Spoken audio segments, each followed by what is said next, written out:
Hey, Brandon here. Welcome to the channel and thanks for tuning in. Have another 2024 rookie report for you here on the channel. My podcast co-host Jason DiRienzo and I are going to break down MarShawn Lloyd, junior running back headed to the NFL draft. Not a lot of tier one prospects in the running back class this year, but the tier two list is pretty deep, and I think MarShawn Lloyd fits into that profile. So we're going to give you everything you need to know as you head into your rookie drafts. You play Dynasty, you play Fantasy, and you're looking for a YouTube channel out there that's going to give you an early look at the 2024 draft class, 2025 draft class, even 2026. Hit that subscribe button, man. Check out this channel. I got all sorts of great content on here. And also, I just wanted to plug my dashboard. There's information at the below on the bottom of the screen. If you're looking for a database of future Dynasty assets, man, hit me up via email. Give you a 2-week subscription to the service. I've got over 550 database players that potentially could hit our Dynasty rosters over the next 3 years. All right, let's get to the show. Thanks for watching. All right, Jason, let's get to our MarShawn Lloyd. All right. He was one of your big winners when you were down at the Senior Bowl, 5'9", Yeah, 217-pound running back from USC. Played at South Carolina a couple of years. Of course, he came in as a freshman towards ACL, which as Devy guys, we were all devastated because his high school film was like unbelievable. amazing.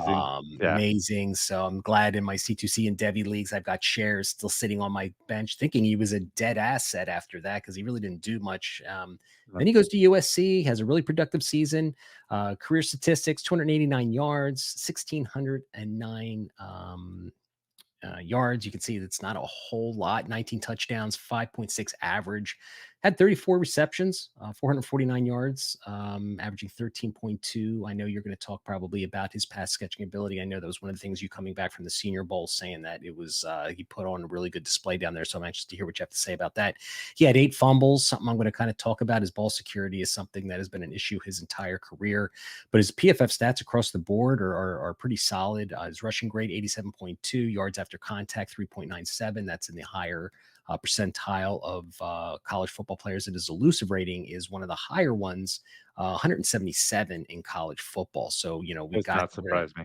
yeah, it's not surprise you. We're going to talk about his lateral ability and agility and everything. So, yards after contact, had 457, tied 42nd in college football. Missed tackles fourth in the 57th percentile range, and carries of 15 yards or more, 29th. He had 18 total. So, he hasn't been a super productive player coming off that injury and then being in South Carolina. They just couldn't get things going. And it took him a couple years really to get over that ACL injury and decides, I'm going to Yeah. go to USC and then really play with Caleb Williams and kind of put himself back on the map. So you were down at the Senior Bowl. Mhm. What did you see from him that got you excited and as far as his scouting report and his traits? Yeah, I mean, the first thing that anybody at the Senior Bowl is gonna tell you is that his explosiveness, I mean, as soon as he gets the ball in his hand, the initial burst is just exciting. It's like you just see him just pop out of a cannon. So, seeing him live do that is a lot different than what I saw in the game film. He's a lot more explosive right off the snap than I thought.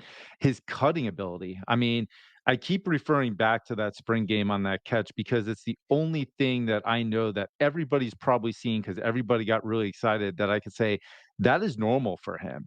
He did it Mhm. so many times at the Senior Bowl where he's just cutting on a dime. I mean, the start and stop is undeniably near elite. So that's why I was like the elusive rating does not surprise me. He can absolutely elude and evade without losing any momentum. Does not lose speed. The second level speed he can still just kind of stop on a dime, redirect, and laterally evade. I have no issues there. Has a low center of gravity when he runs. Like you can actually feel him running when if you're like close to the field, so like you could hear it, how hard he hits the ground when he's running. So there's definitely authority within his running style, which I loved when I saw him live doing that too. But the thing was the pass catching. When he did the pass catching drills, Dylan Lobby I talked about out of New Hampshire, he was probably one of the more impressive pass catchers. I would say Marshawn Lloyd was almost just as impressive. I mean, he caught everything. Now he's not going up against dynamic athletes and defenders. I would say that the safety and DB class was not up to par, but at the same time, you could absolutely see that if he was in a scenario in live gameplay this is not gonna be a problem for him, and he's not gonna be a liability. He's actually gonna be pretty reliable as a pass catcher. So I think there's definitely some play strength there because you see him running between the tackles with that low pad level, just kinda gets right through. You see the muscle. He's got some solid build in the upper and lower body that's nicely balanced. So I think Marshawn Lloyd definitely made himself some money, and he's gonna be moving up in a lot of rankings. He was very impressive, and after watching some of the film, I saw some of the same things at the Senior Bowl, so it was just a bunch of boxes checked for me. Yeah, so I watched a few. I did a couple film reviews, and I was a little concerned about his pad level and his physicality just a little bit. I mean, he ran into the second level sometimes, with good pad level, but also he ran Mm, sometimes like very high where he kind of lost leverage on some plays. Now you and I were talking, about watching some of his film and his vision issues, yeah. right? And we Oh, both saw that. And I think that's something we need to talk about because we definitely need to talk about it. you did Yeah, a separate video than I did with some dashboard subscribers, and we were clearly saw, and you and I were kind of talking a little bit about it that, maybe because he showed inconsistencies. He showed times where he had really good vision, saw the cutback lanes, went to those lanes, and then there was ones where he was trying to string things out, and there were opening in gaps, and he didn't see them, and he's trying to make more out of what was actually there. And then you and I were kind of discussing that. Did he not? I mean, the offensive line for USC was not the best. it was Did he bad. just not? Did he just not trust what he saw, and he felt like he had to press too much to try and create on every play? Or was it simply that he just doesn't see it? I mean, so from the vision standpoint, you and I both kind of saw the same thing on film that there's inconsistencies with that. But that doesn't mean that he can't continue to develop and get, No, when he's not in at an all. offense. No, So, but it's worth no. talking about anyway. It is, and, as I was watching that film, I kept sending you videos. I'm like, "Dude, here he goes again. Here he goes again." Because Mhm. I was kinda bummed. I wanted to see I know. more, and I kept getting let down because of the vision. I mean, on outside zone stretch plays, he Yep. was missing wide open gaps, and he kept running to the perimeter. I'm thinking, "Why didn't you cut in?" Like, that was Mhm. like a 6-foot gap. Like, why didn't you just take it? Same thing in the trenches. I saw a wide open gap, and he's running into the linebacker trying to make more and trying to get skinny, and he got stopped. So I definitely think there's mental processing issues, which could have led to the lower production. I mean, we never saw him as a 1,000-yard rusher, which he should have Right. been based on the talent that we thought he was going to be Right. coming out of high school. The talent was all there. I actually think what's holding him back is the mental processing, and maybe he's still in his head from the injury. I think maybe something is going on up there where he's just thinking too much and not seeing what is literally like readily available, which didn't make any sense with some of the film. So he gets with a good coach, a good coaching staff that coaches him up. I have no qualms with the vision that can absolutely be improved, but it's Mhm. definitely going to hold him back initially. Yeah, so, like I said, we saw the same thing with the vision, but I'll tell you what, as far as footwork and Oh, the so running good. backs in this class and his lateral agility is tops in this class, right? Absolutely. Yeah. And for these guys to become dynasty regular starters for us, they need to have the sweet feet, but you gotta really have the whole package. But we'll get to his dynasty projections here shortly. So, I mean, overall, the scouting report, positive, goes down to the Senior Bowl, makes a good Mhm. impression. His stock is definitely on the rise. So let's get to his draft capital. Given the Senior Bowl, it's probably going to test pretty well, I would think, at the combine in a few I weeks. think so. Um, I don't know I'm about the th- 40, but I think he's going to test well.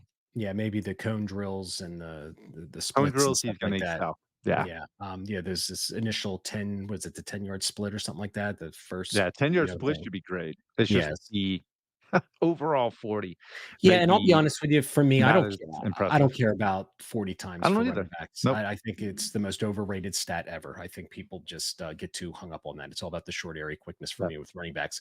So I'm thinking he's a agreed. 3rd to 5th round draft pick. I think all these running backs are really gonna get pushed to the 3rd round. We might get a 2nd rounder, maybe 2 in the 2nd round. I'm thinking 3 to 5, round in the NFL draft for Marshawn Lloyd. What are your thoughts on that? Yeah. I don't have a first or second round grade on any of these running backs. I see a lot of thirds and all the way up. Mhm. I think he made his way into the third round, but it wouldn't surprise me if he finds his way into the fourth or fifth either based on value. Okay, so it's a rookie draft for me, second, late second, but most likely a 3rd rounder. I would say third is probably safest. Yeah. Yeah. So my dynasty comp, my player comp for him was an Aaron Jones. I think that they both have some good lateral ability. Aaron Jones is a great pass catcher out of the backfield, similar Mhm. size from what I remember. But I'll tell you what, if he could carve out a career like Aaron Jones, we'd have ourselves a dynasty player. But I'm not sure. A lot of these running backs are going to get a kind of an opportunity like that. Do you think MarShawn Lloyd getting drafted in the third to fifth rounds? What is your comp, and what do you think about that? I mean, do you think he's a day one? Maybe we're going to dabble him in and get him some work, or is he going to be a depth piece? Do you think that is going to go to a? I mean, the whole running back situation in Dynasty right now is really interesting. There's a ton of free agents, and there's I going to be some know. openings. But it seems like teams really don't want to hand the rock to really one guy on a consistent basis anymore. Yeah, I would say don't be upset if he doesn't do much in the first year, because I really do think that there's a lot that he still has to learn, which is why he was held back so much in college. And I think a lot of it is between the Mhm. ears, because I have no issues with his athleticism and his skill set alone as a runner or as a pass catcher. Like, he might have more of a pass catching role.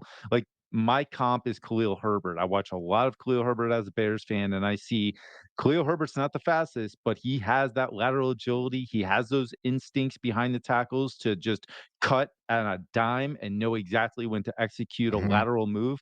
That is Marshawn Lloyd. And I think that Marshawn Lloyd is going to find himself, to have 25, 30 receptions, by the time he finally comes on. But it's not going to surprise me if we don't see much of him in year one, even year two. But he could be that like year three surprise guy that comes out of nowhere, almost like Kyron Williams. And I feel the same way about a lot of these running backs in this class, especially the fact that the NFL is using him in roles. They're not. Mhm. We don't have primary RB1s anymore, and he's definitely Yeah. not that.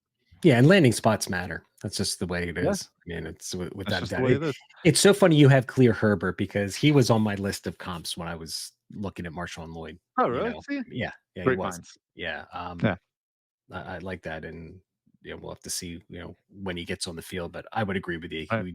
We should not be as good as his feet are, as good as his all his skill sets. If he can't see where to Yeah, go, especially in zone running schemes, gap schemes, I'm sure a little easier because they say, "Hey, go hit this gap. This is the main gap. If it's there, hit it. If not, maybe adjust to the second or the gap on either side." But the stretch zone plays and stuff like that, you got to pick your way and nibble your way and have that vision to see those cutback lanes. So we'll have to see. But there you guys go. That is our Marshawn Lloyd, exciting player. He's on the rise.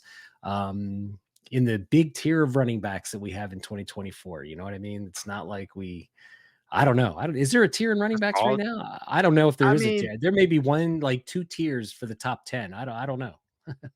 I think Audric Estime, Trey Benson, it's Khalil Herbert, I was about to say Marshawn Lloyd. I think a lot of these guys, not including Blake Corum, because I think he might be in a tier of his own based on what Ooh. he does. But man, I just feel like they're all the same. Ray Davis, like they all just remind me of each other.